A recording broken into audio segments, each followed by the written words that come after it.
Father in heaven, Lord, we thank you again, Father, for another opportunity, Lord, to come into your house, Father. We thank you, Lord, for being here, Lord, when we got here, Father. We ask, Lord, that you use LaDerren in a mighty way, Father. Yes. Your word go across, Lord, that we get an understanding of it, Father. We just thank you so much, Father, for all that you do and all that you will do, Father. We ask a special blessing for those that are en route to this place, Lord, that they make it here safely, Father. We just ask that you continue to be with us all. In Jesus' name we pray. Amen. Amen.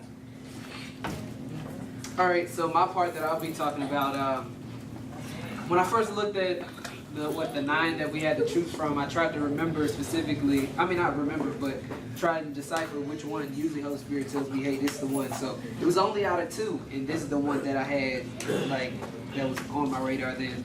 And it's the covenant exchange of the belts, weapons belts.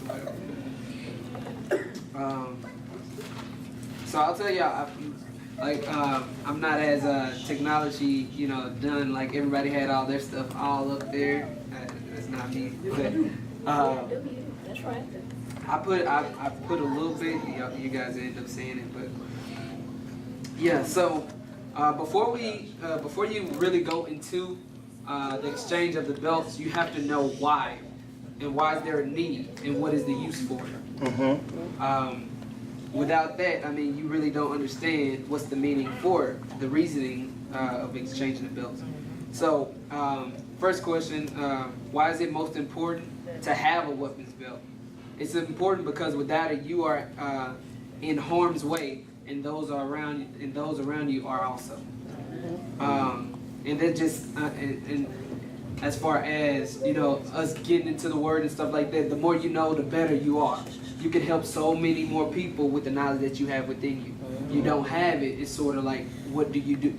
And you just, Holy Spirit, please let me, or use me. Not saying that you won't, but the more in you, the better. So point number 2, what is it used for? It's meant to have everything you need to do the work of God readily and available in your reach.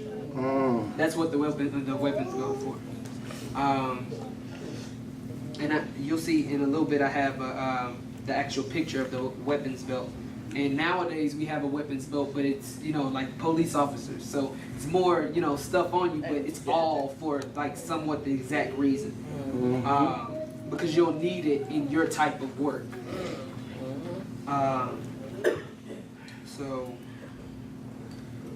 So if you just think about it, if there wasn't a weapons belt, you have to use other ways to try and put the items that you need ready and available, and it would be less efficient.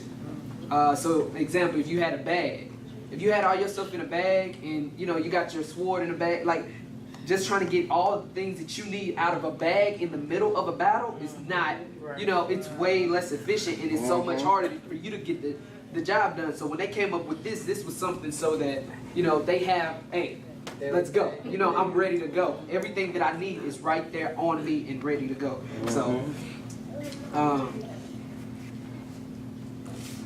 that's that. So more than anything, one, you will have to know how to use it. Now we know the reason for it because you'll need it in battle. And that's for us on a day in and day out basis. And one thing you won't have to do is search for it when you fight. When you're in that battle, there is no, where is, sometimes I'll drop something, I'm like, oh, where did I put it? Oh yeah.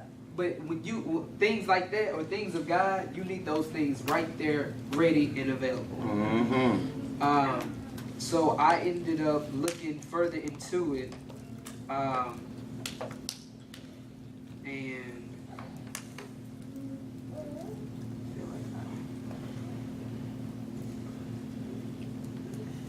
all right, so in the main, and I got this out of, what is it, what do you call it? It's the LaDerren, whatever.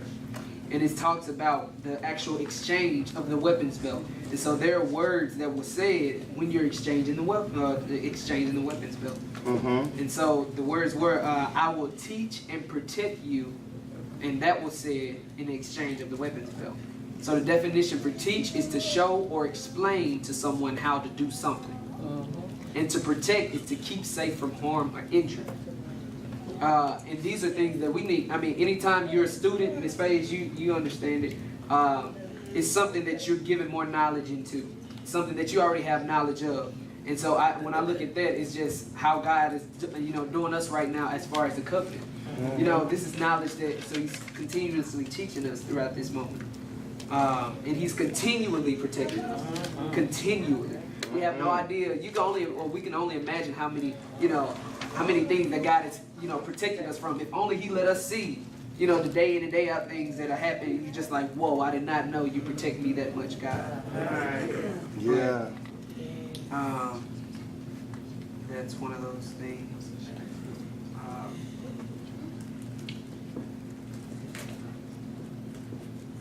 All right, so all in all, this means that both sides have to know the knowledge of the belt in this covenant. Whenever you're exchanging it, both sides has to know, and you have to know. And even one side might have the skill, the other side might not have the skill, in that exact skill that they have. We already learned that there's weakness, strengths, and needs. So in that, there's something that's your positive that might be my negative. And in that covenant, we feel those. So in Him teaching us in these throughout this covenant, He just says, no longer, don't fear anymore, because I'm protecting you. I'm protecting you with the knowledge that I'm giving you and teaching you how to fight the battle. Yeah. So if you can show the picture, it's the first picture, and it's the actual picture of a weapons belt.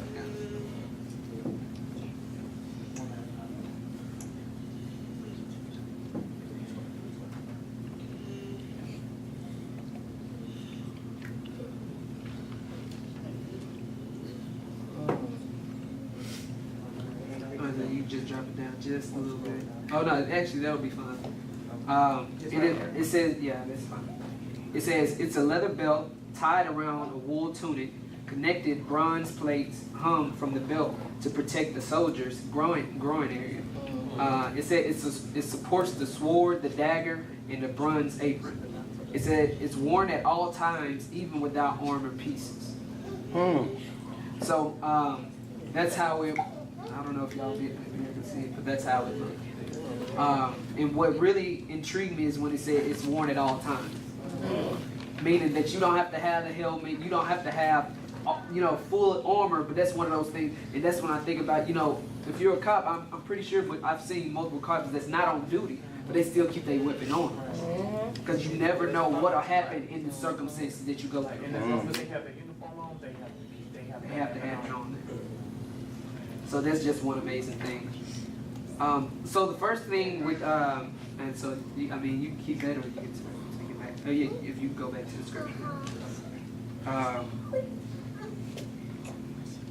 So with going into covenant and having strengths, weaknesses, and needs, without knowing, clearly what you're, or understanding the weapons that you have available, it's hard for you to do the job that you're trying to, go into. So for example, if I'm a person and my weakness is letting people run over me, and I don't understand that it's one of my weaknesses, how can I clearly understand that I need someone else that's totally opposite to be in covenant with, so they can teach and protect me? That's one of the things that, if you don't have that knowledge, then how do you get to that point? And number two, we have to understand what person we are going into covenant with and what they bring to the table. And this goes directly into the covenant that we are in with Jesus right now. Understand, and that's what this whole, everything that I'll be bringing forward tonight is going over that. Understanding the power that you have available to you. So, first scripture, 1 Samuel, chapter 18, 3 through 5. And I'm pretty sure through the covenant, you will be able to, or a lot of people, as we said before we started, will be able to use the Jonathan and David as far as in their studies.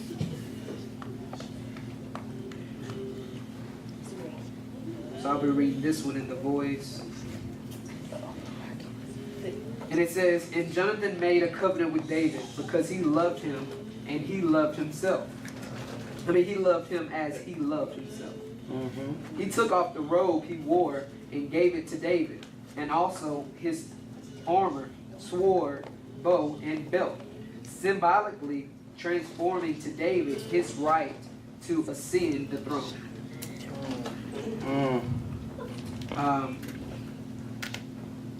So in that, one of the biggest meanings that I see is two different ways. That's why I say I'm gonna hit it a little bit. I'm not gonna go too far into, but just being in a position to where Jonathan was, he had to get to a point to where he's in a prince position already. But for him to take the mindset to go from there and say, hey, I love you more than enough to take everything that represents my princeship and the kingdom I give to you, and me go underneath to your shepherd clothing. That's a total, that's one of those like wow moments, because you got a person that's in, and you hardly ever see, people that are that high, or, hey, I like my position, I'm here for a reason. But he lowered himself, and that showed the humbleness of him to even, do an act like that. And that was just so selfless. And then for David, and by his actions, he pursued the kingdom by accepting the armor that he gave him. And not shying away from it, just accepting it, saying, hey, I'm about to do this, I'm going to go full-fledged into the work that God has for me to do. And that's what he did by accepting the different garments that he gave him. So then, I'm going to go ahead and read verse 5, but I'll read it in the Amplified Classic. And it said, and David went out wherever Saul sent him, and he purposed and behaved prospered and behaved himself wisely. Yeah. And Saul set him over the men of war, and it was satisfactory both to the people and to Saul's servants. So the definition for prospered is successful, and wisely. The definition for wisely is in a way that shows experience, knowledge, and good judgment. And satisfactory is fulfilling expectations or needs, acceptable through, not outstanding or perfect. So in all of this, you see that whenever a covenant is done right, good things come from it. Everybody that was in this circle was blessed by this one covenant, by that changing of the guards, by that changing of the weapons belt. Everything changed. And I think for us, for sure, we clearly see a change right now from where we used to be with understanding the covenant. It's a total change. And now I think that's why this is so crucial, because we understand, to understand the power that we have now being in the position that we are in, as opposed to where we were. But yeah, through all of that, the covenant is what made all of that possible. All of that possible. So you may ask, why is it important? Why is everything that I just said important? It's important because through this covenant, it shows that good covenants, it changes spiritually, physically, and emotionally, and mentally. It changes you. It changes all aspects of your life. And it's a clear difference. It's a clear difference. So my next scripture, and this is the one I'll be in majority, is Ephesians chapter 6, verses 14 through 18.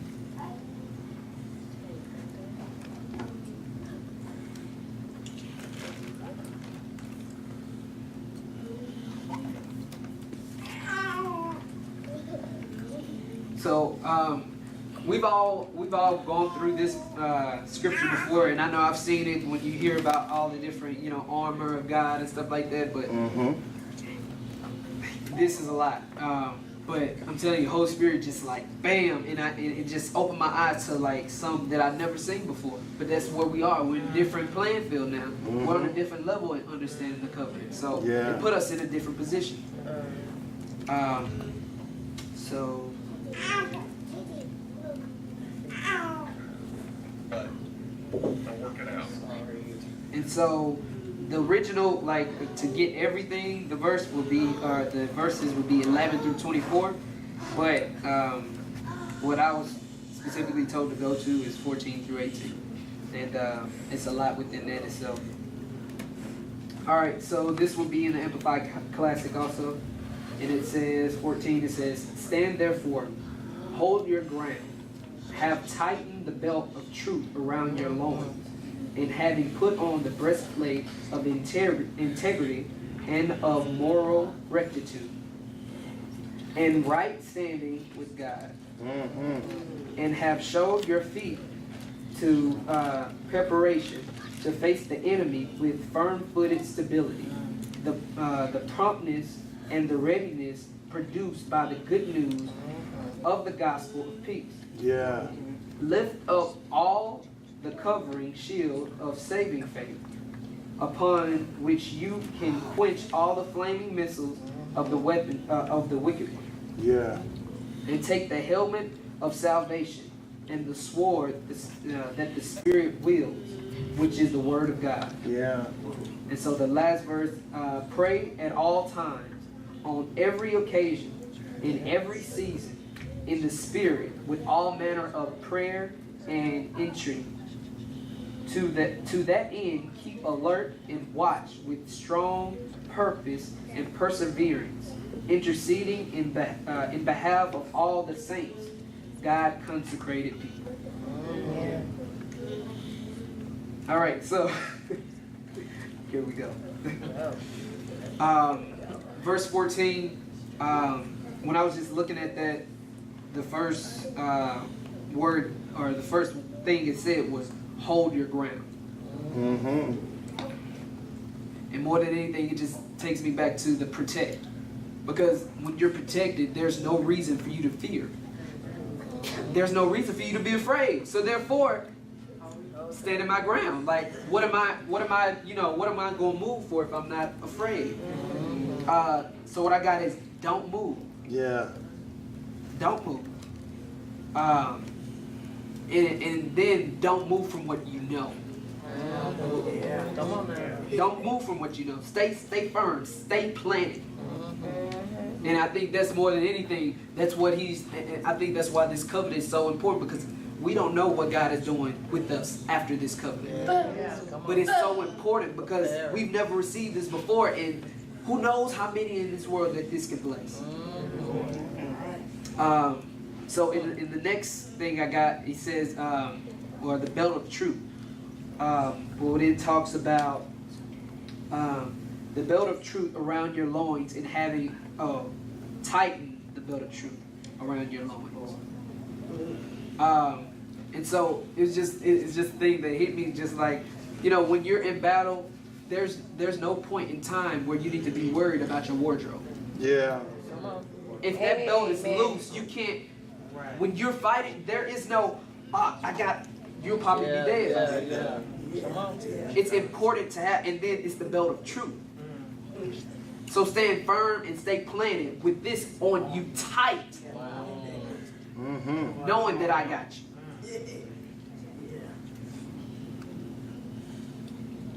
And that just makes sure that everything is safe and secure. Because don't forget, the belt is the weapons belt. Your weapons is on the belt, but it's the belt of truth. You got to keep it on tight, because you need everything right there and available to you. Without it,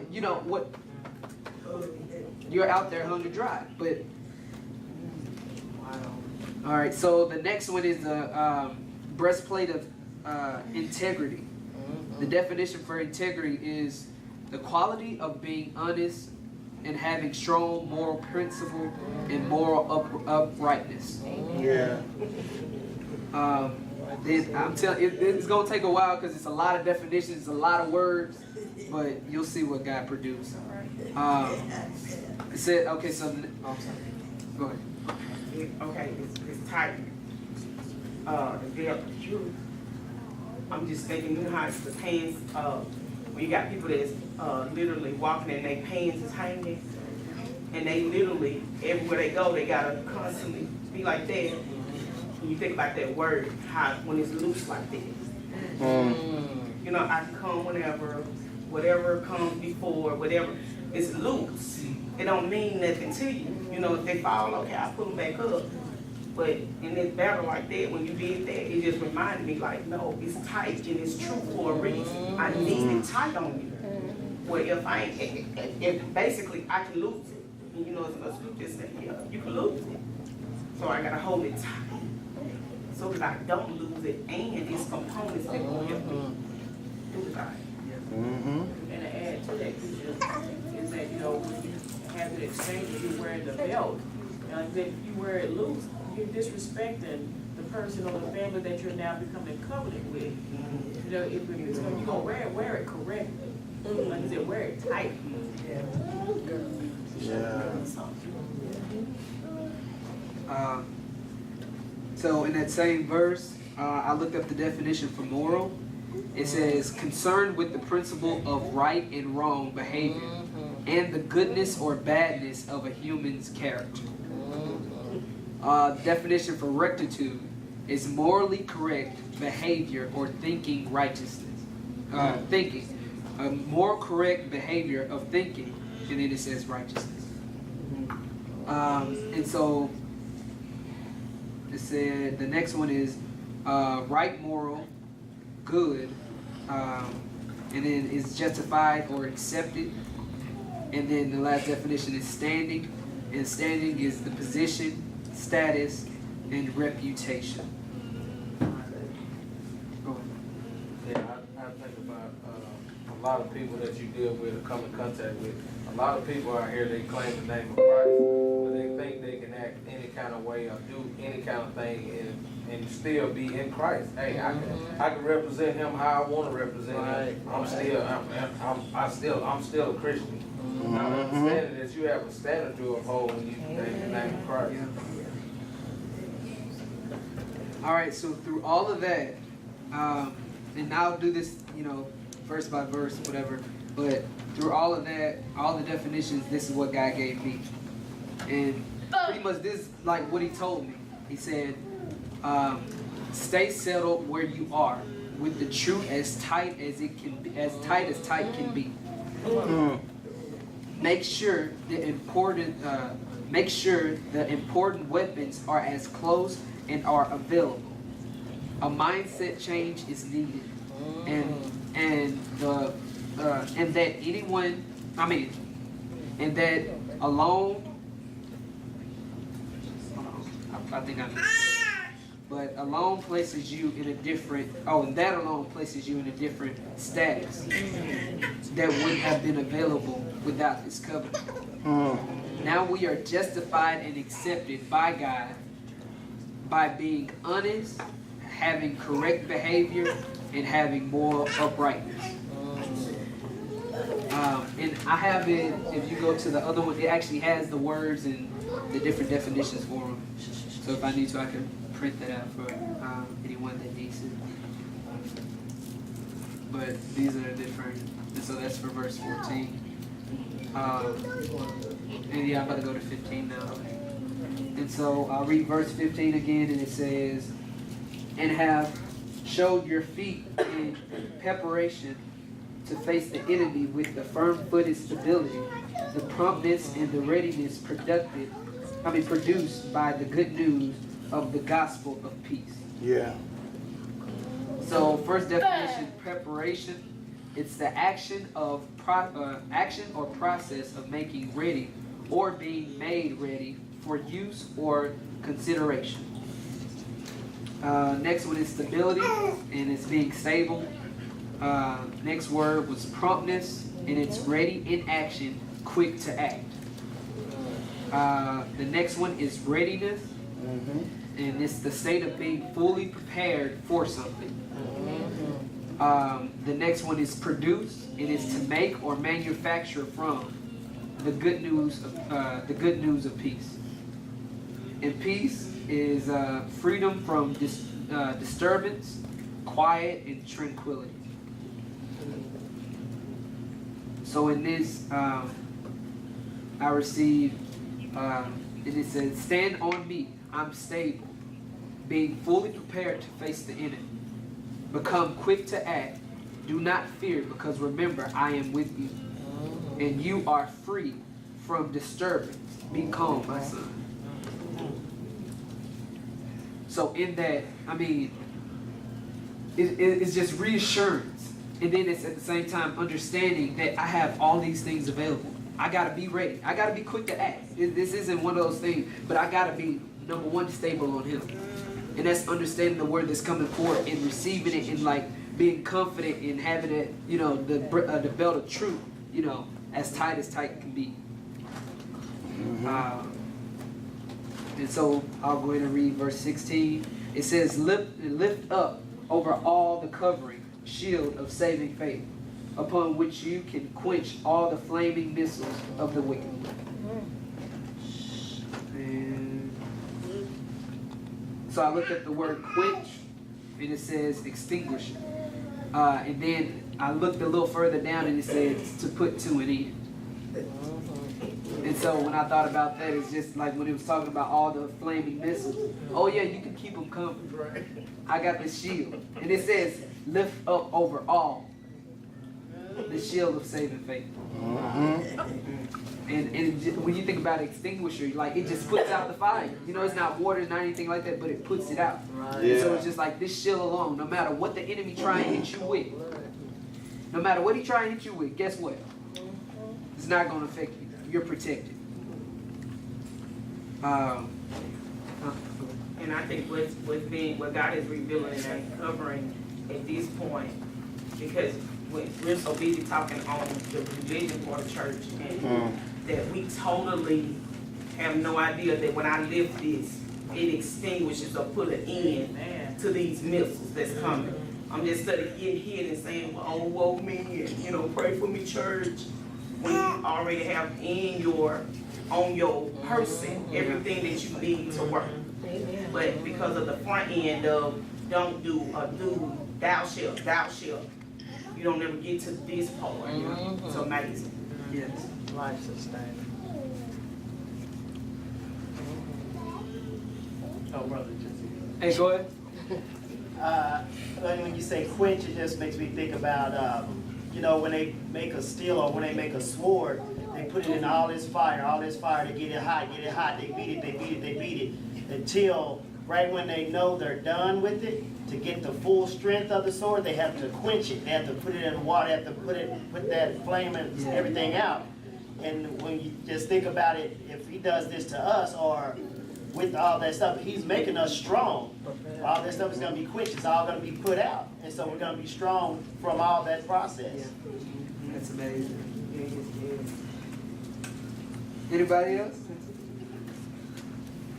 All right. So I'll go ahead and read verse 17. And it says, take the helmet of salvation and the sword that the Spirit wields, which is the word of God. All right, so I looked up the definition for helmet. It says hard protective hat. Salvation was preservation or deliverance from harm. And the sword is a weapon used for thrusting or striking.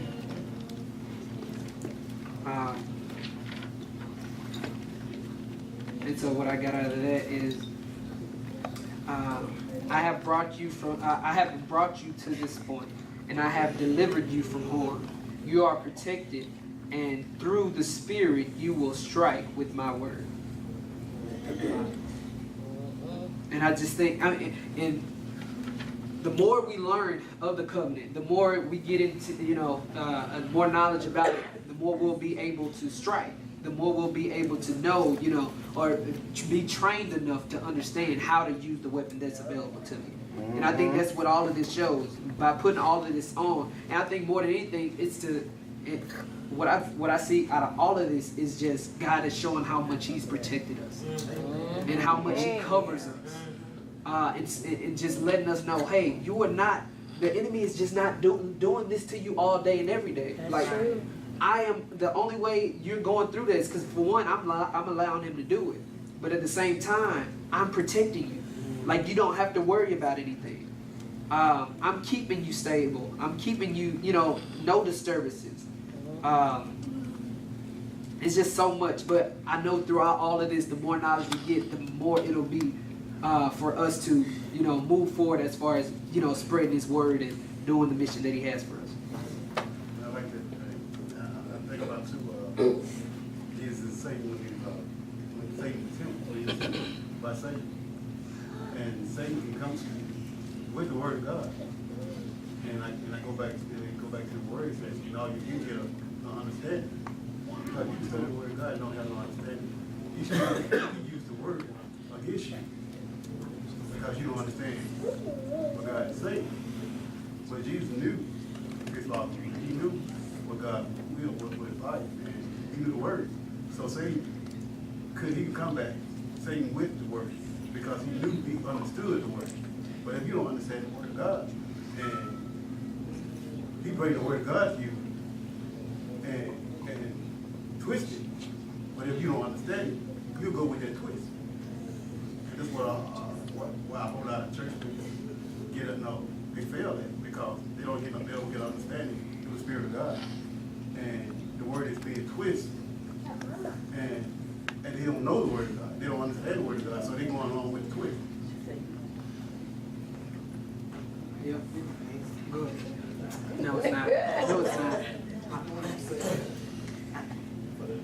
Okay, but I was sitting here looking at what Paige did.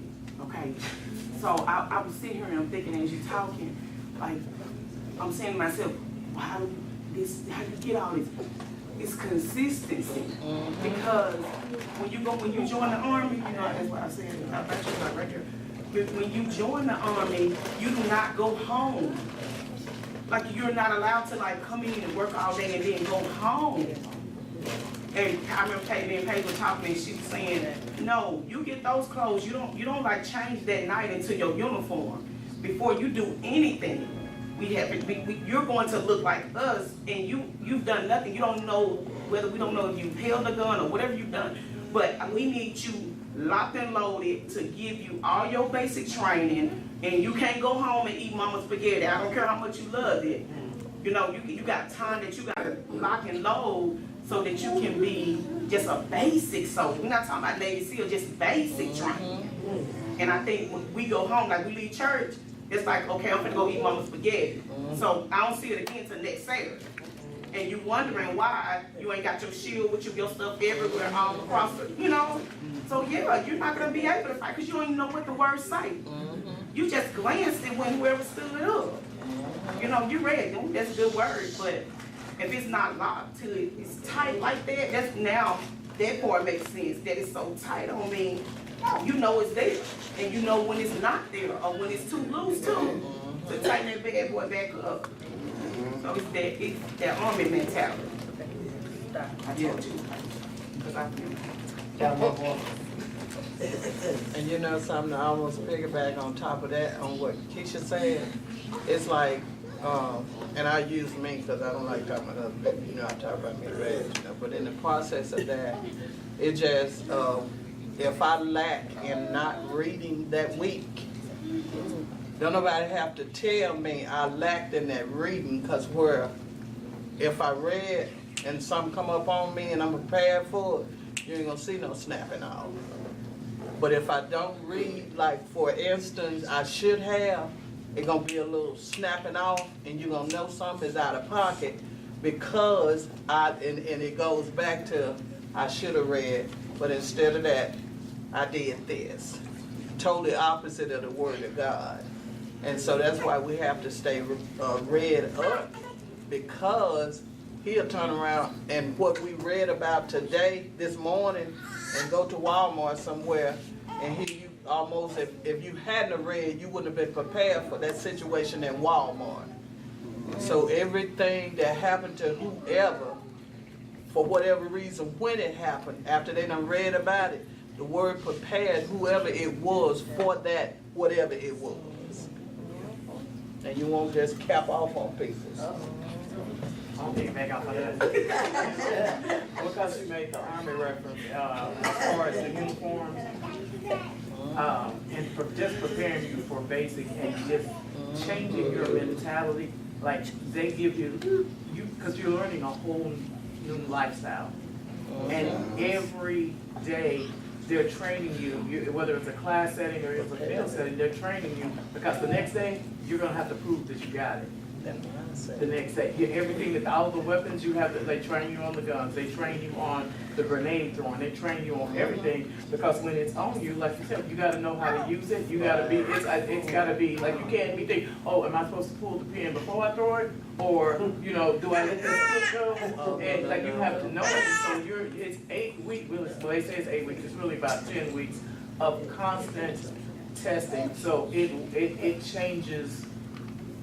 It changes everything, everything you ever knew about just, you think, oh, people in the Army, blah, blah, blah. No, you get baptized into it, because it's every day, and it's something that they give it to you.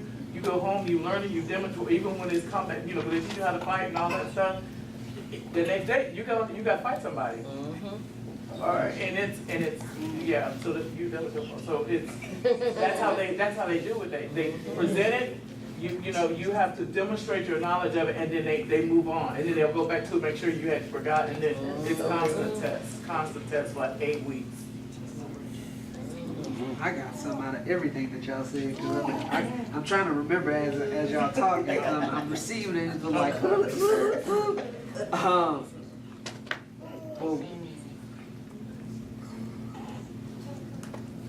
was something you just said.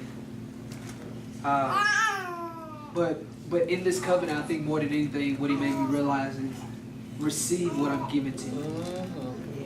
Because it's so crucial enough to where at any point in time, I can't miss out on a Friday night when it's the belt of truth being taught.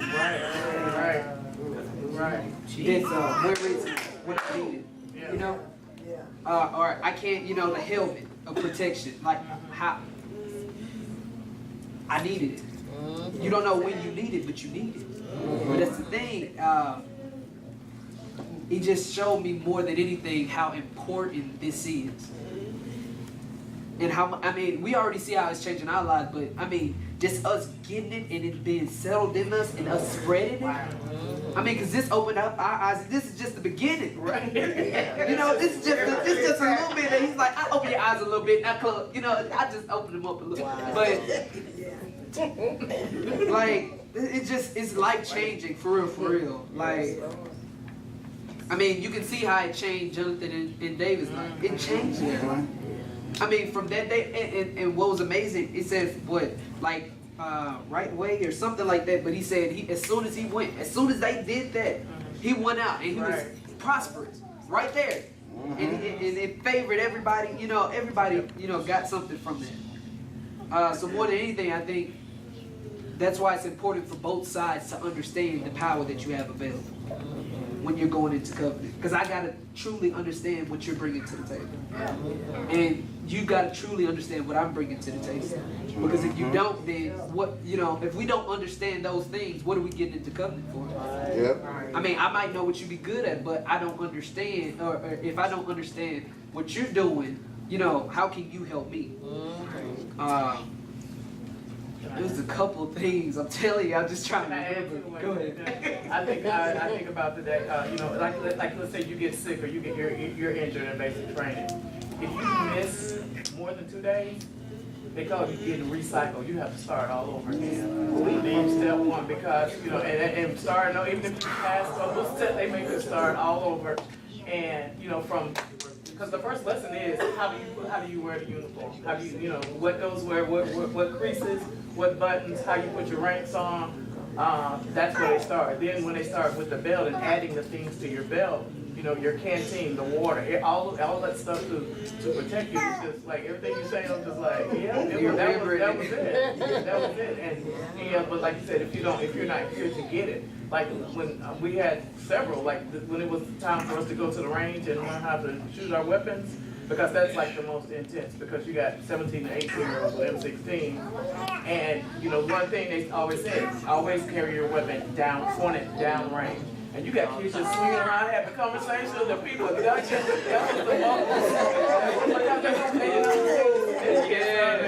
and those drill sergeants would tear them up, or that would be a day where you could actually get sent back on the spot.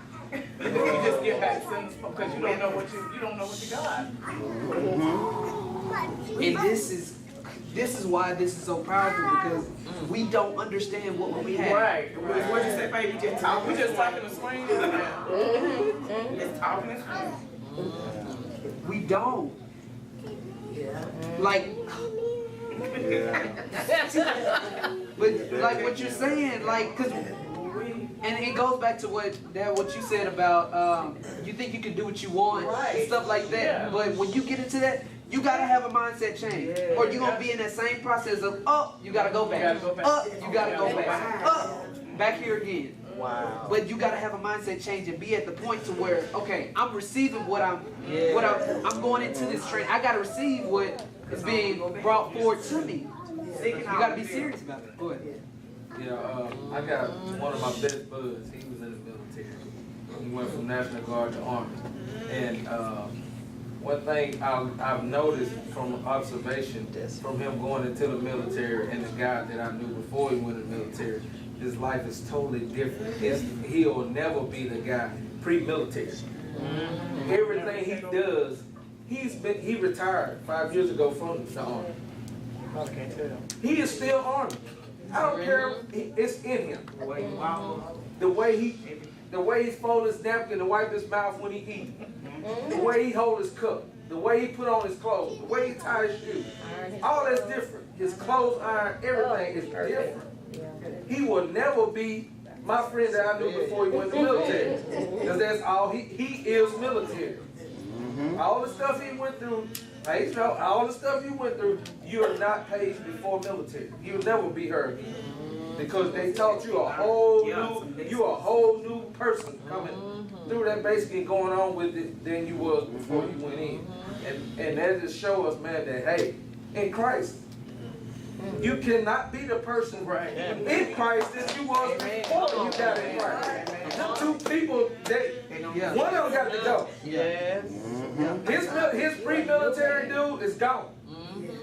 He is this guy. He is military clear. He been out, but he's still him.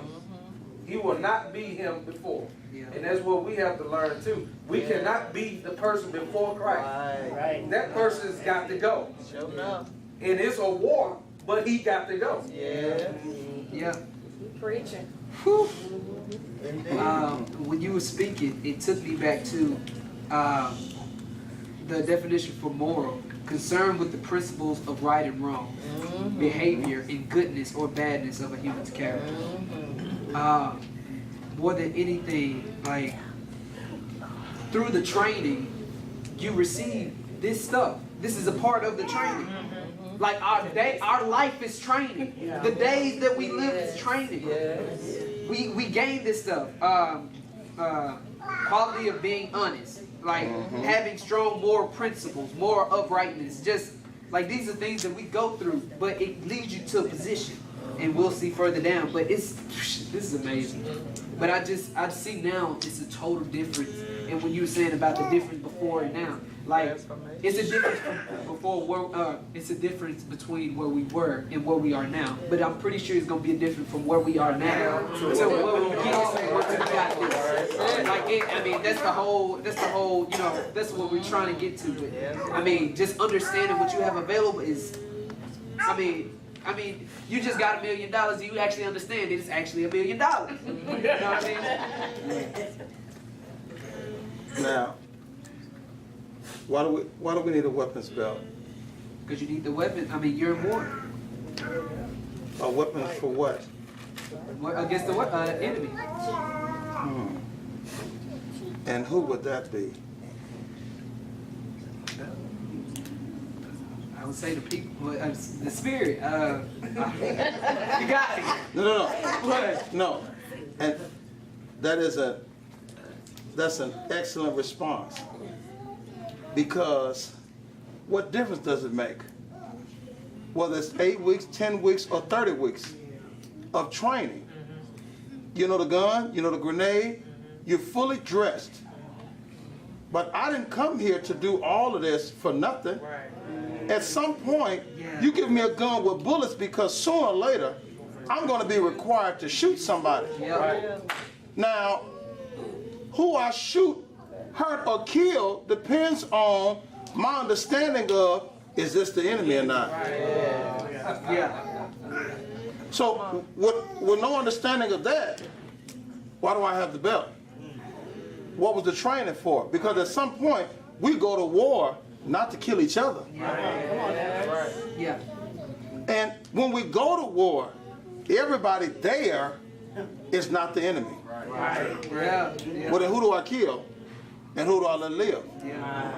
So now when we get through and we spend so much time in the natural realm, see, when you're in covenant, you're talking about where do we go from here? Well, see, newsflash. There's a reason why when you gave your scope of scriptures, what did you say you started at? You focused on 18. Where'd you start at? I started at 14. I focused on, started at 11 through 24. Yeah, see, and there's a reason why you were supposed to, that was the whole range of scope, because guess what? If we're in covenant with God, what is clear is he deals with our enemies. Who are his enemies? Because what you'll learn is his enemies ain't the same as our enemy. See, in our mind, see, you're my enemy. Aaron's my enemy. Well, the devil's my enemy. We're not God's enemy. So when you talk about these belts, where do we go from here? What we go from here is stop hurting and killing the people that are not God's enemy. That's why you were supposed to start at verse 11. Because when you start at verse 11, it tells you, when you first join, when we get in here, hey, put on the whole armor of God, we're saying it's the wiles of the devil. Now, the very next verse makes it clear, before any sword slinging, before any gun shooting, before any grenade throwing, 12 says, let's get something clear. See right there. That lets it clear who the enemy ain't. Well, see, clearly, as Paige said, we've been in the infirmary someplace for too long because we missed that class. Because we come straight through training, and when you look at me funny, dude, I will bust a cap from your tail. In Jesus' name. And God is like, hold it. You're looking at LaDerren, but that's not my enemy. Come on. You know, you mad at you mad at TD because he in your seat, but first of all, ain't your seat. And secondly, you're ready to wage war against TD. That's not my enemy. And I didn't give you the belt for that. We don't wrestle against flesh and blood. And we know we don't have the lesson because you can read the verse and I'll still leave here mad at you. Well, it's not you. You're not God's enemy because God can handle you. Humans are not God's enemy. Never have been. Lord, have mercy. God don't fear what he created. Come on now. So that when you get through with 12 on to where you were going, he says, see, yeah, my issue is a spiritual one. Yes, it is. But I can't get the natural man out of the natural environment.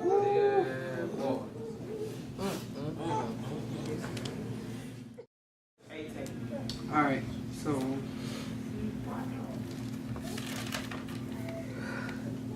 something you said in the beginning. I do. That's what I'm thinking. I should just be like this, because it gets like I don't know. All right. So I'll just go ahead and read verse 18. It says, "Pray at all times, on every occasion, in every season, in the Spirit, with all manner of prayer and entreaty. To that end, keep alert and watch with strong purpose and perseverance, interceding in behalf of all the saints, God's consecrated people."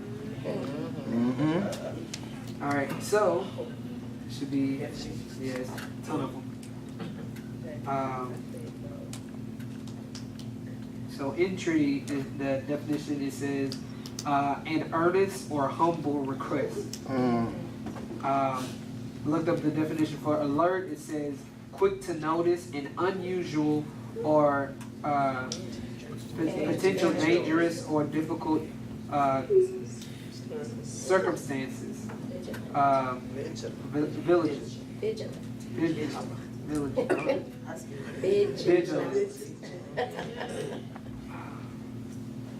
It says watch in its observation, strong, able to withstand great force of pressure, purpose, the reason for which something is done or created or for which something exists. Perseverance, steadfast in doing something despite difficult or delay in achieving success. Yeah. Interceding, intervene on behalf of another. And oh, that's what it was. When you were talking about it's not flesh and blood, but all of these things are like mental or like things that you get like everything that we talked about before, as far as being having perseverance and being ready. Just a ton of the different definitions, but it's just things that it's something that you have to get, or it's like what not mental, but I don't know how to explain it. But verse 11.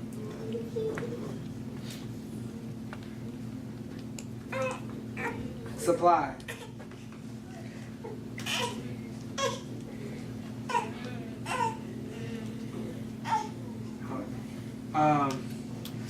But overall in verse 18, what I received was stay steadfast to faith in your belief. Be vigilant.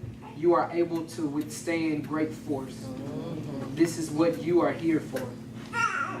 To always remember to intervene on behalf of your brothers and sisters, having an earnest and humble request. And these are things, and I think more than anything towards the end, when you start to think about, or when you start to get to the point to where early on up, when you was trying to be uprightness and stuff like that, but you get to the point to where you're thinking about the other person now.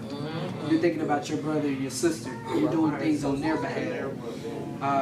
So it becomes more than just, you received all of this, but now it's what everything that I have, what can I give? What can I bring forth? And so everything that we just said, it's all the weapons that we have ready and available for us that we received through God's covenant. And that's what we are a part of now. It's the most important to know what is available to us. Because before this, we've read it before, but I definitely didn't know I had all of this available to me. And right here in my hand, right here on my belt, ready to, use. And so when I was just thinking about this, who's all seen the movie Thor? Like the Ragnarok. Yeah. Anybody seen that? Yeah. All right. So if y'all seen it, I believe it's close to the end of the movie, but it starts to talk about the last time he seen his dad in his mind, and he was going up against his sister, and then he was starting to think about man, I'm not powerful enough. And I believe he said in the movie, I lost my hammer. Come on now. Come on. He said I lost my hammer. And all the power that he thought in his mind was in the hammer. Once the hammer, and early on the sister exploded the hammer or whatever. But at that point he thought he had lost all his power. But what he had to receive that time when he thought about his father in that last, almost towards the end, was, I believe his father said that you got to seek the power that's within, or something like that. But either way, he realized in that moment that his power was way beyond what he imagined. Like he thought the hammer and what it was, the hammer had put limitations to him. Because he started to believe in the hammer alone. And then as soon as he went against the enemy, which was his sister, lightning started coming from the head, like the skies, and like he had power that was just, he had electricity like all around him, but it was just like, now you understand the weapon that you have available to you. The hammer put limitations on it, but right now you're standing in a position to where there's no limitations. And that's what we are. If you didn't know. Yeah. But that when I started the first study, and that's one of the first things I thought about. And I thought about the movie, because I didn't see the movie until maybe like a month ago. And then I just started to think about how everything happened in the movie. I'm like, man, I'm telling you, somebody, I don't know who up on Marvel or whatever, but you be saying all kind of stuff through these movies. You really do. Yeah. Go ahead. I was just gonna just add, cause the dad told him, he says, "You're not the God of hammers. What does your name mean?" Yes, He said, "Your name means you're a God of lightning." That's what I need you to see. Yeah. What you are. That's what it was. And then, I'm telling you, at that moment, it changed the whole everything. It changed the whole dynamic. It changed everything around. It changed the people. And that's when he said, what's the place? He said it's not. He said it's not the place. Asgard. He said it's not the place. It's the people. And so he saved the people. But it's just like, that was amazing. Anyway. Yeah, but why did his power magnify? Because his belief magnified, or he understood What did he understand? that it was more than what his dad said, but or just that he had more power that was already there for him. That he Why was originally more believed. power necessary right then? Because his enemy was more powerful at that point. Or He had thought. come face to face With a with power who up to this greater point was his sister. Yeah. right, right. But it wasn't to that point he discovered, this was his greatest enemy. Yeah. And not just to him, to his dad Yeah. and the whole city. So it wasn't just his enemy, this was the greater enemy. Well, see, now it's necessary.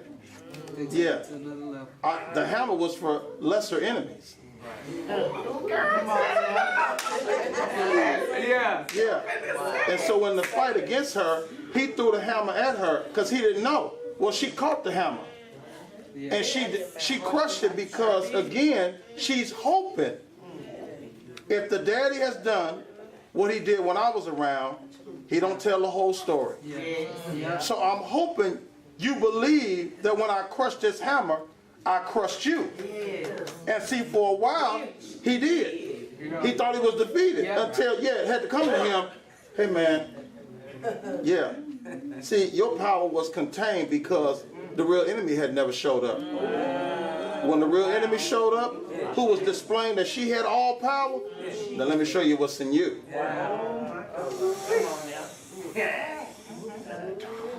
See, we keep asking God, release power in us, and God is saying, but have you identified the real enemy yet?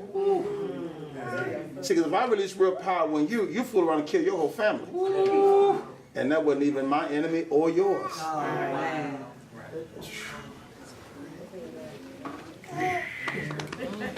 And to just air this out while we talking about movies, we need to get a movie night. We need more movie nights. And look at the movie through spiritual eyes. Everything is spirit. Every movie made. But this is why it's so important to continue to pray, and continue to pray for one another, and continue to let God lead us. Amen. One thing we have to remember is that we have to continue to train daily. Just like, and there's another movie, which I had already put on here, just like in Wonder Woman. It took time, and she spent time. When she was a little girl coming all the way up, they was training her to fight. And the mom was like, well, I don't want you to do that, but the aunt was like, we gotta get her to another level. And she, did it, not good enough, did it, not good enough. Then it came to a point to where she was great. And so it was a point in the movie where she ended up, after all the training and everything, it was a point to where she had to go into, I guess, the rest of the movie, but she had to go and get the sword. And the sword, she already had everything that she needed based on the training before, but the sword just made everything that much better. And so I think that's where, you know, with our training, with our reading, with our daily, you know, getting what we're getting, receive what's coming forward, and we'll just see what God does, because it's going to be definitely supernatural. But that's pretty much it. I believe that's all. I think I'm right there on the dot. So but it was amazing. I appreciate everybody. Oh, it's not over yet. Go ahead. Go ahead. Okay, so it was all of us, it was a collective. We sitting over, and we were talking, saying that the hammer in Thor, going back to Thor, was the law for us. It was limited power. It was limiting us, you know, putting us in this little box. And it's like now, it's been crushed. It's gone. Yeah. And now that lets us know the only reason now that it's crushed like that is that another enemy has been exposed. What we really supposed to be fighting against. It's like, so now you want to know what the covenant really about? The sons of God being manifested. What's your name? That's good. Yeah. Because I can see my little self from where I used to be, like I thought I knew. Crush, keep on moving, that ain't nothing. Not compared to what this greatness. Yeah. This level of greatness can't be compared. Anybody else? I can go home. All right. I think that's it then. Amen.